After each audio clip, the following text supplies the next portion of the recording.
طيب النهارده انا عندي سؤال. طبعا كلنا عارفين ان البيتزا ايطالي، البرجر ايه؟ البرجر الناس كلها بتفتكر ان هو امريكاني، وده مفهوم خاطئ.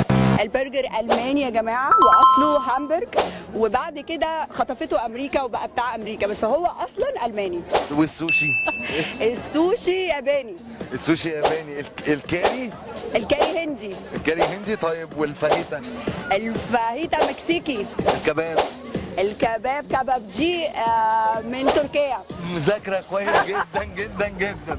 ميرسي قوي ليك، انت كده كسبتي معانا جايزه. طيب هاتولي جايزه، هاتولي جايزه. حضرتك كسبتي معانا جايزه صغيره. ميرسي جدا، انا اتشرفت بسيادتك والمعلومات الجميله اللي انت عطيتها لنا النهارده. ولازم يكون في تواصل ولقاء بقى، نقعد ندي كل الفانز معانا معلومات صحيه ومعلومات تفيد. اتمنى ان شاء الله. اتشرفت بحضرتك جدا يا دكتور، ميرسي قوي. ميرسي.